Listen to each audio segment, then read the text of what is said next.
There is an extraordinarily big story brewing right now in Houston, Texas, with two patriots that I know you support. We're about to get into it.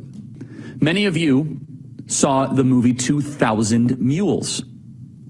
2,000 Mules is a great film. Talks about the ballot trafficking operation that unfolded in the 2020 election. 2,000 Mules is a great film. Dennis Prager, myself, Sebastian Gorka, Eric Metaxas, Larry Elder, we were part of it, and it went viral.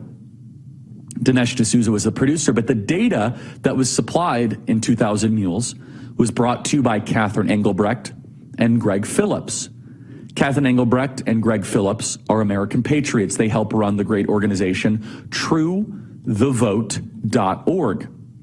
Now, Catherine Engelbrecht and Greg Phillips have been working in coordination with federal agencies, FBI field offices, attorney general's offices, to help lead the investigation, the prosecution, and the indictments of criminals for what they did in the 2020 election, including their data being instrumental in the indictment of the CEO of the Chinese businessman of Connick. Remember that a couple weeks ago?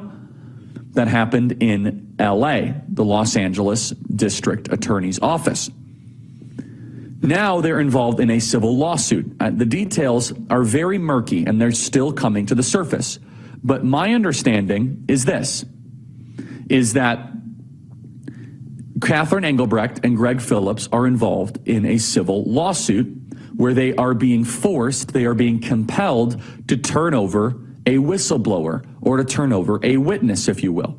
By being forced to turn over a whistleblower or to turn over a witness, they are going to have to reveal their source. They are refusing to do that. They are protecting their source. And so this judge is now holding them in contempt, and therefore they will be arrested. Play cut 16.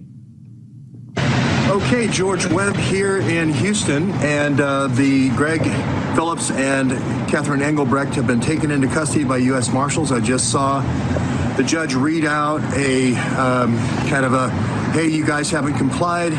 This is a very typical.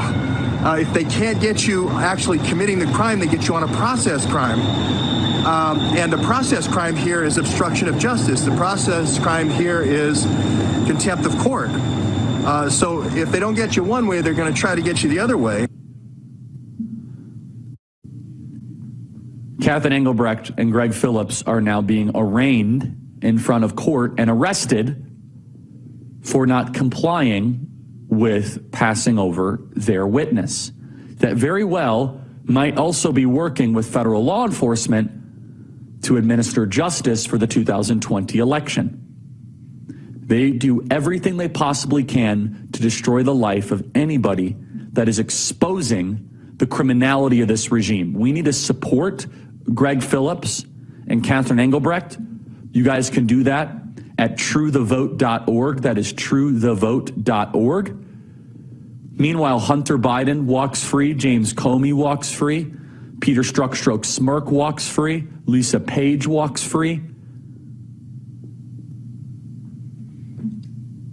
It is the widespread, insistent focus of the regime to go after every single person on our team. They go after Bannon, they go after Navarro, they go after James O'Keefe, they go after Rudy Giuliani. They go after Donald Trump. They go after every single one of the Trump staffers. One by one, they try to have these Soviet show trial examples. And now they have put their focus on Greg Phillips and Catherine Engelbrecht. But don't worry, if you burn down a Wendy's, you can waltz free. Anarcho-tyranny. The tyranny goes after Trump supporters. The anarchy is you can do whatever you want in the streets. Greg Phillips and Catherine Engelbrecht have now been arrested.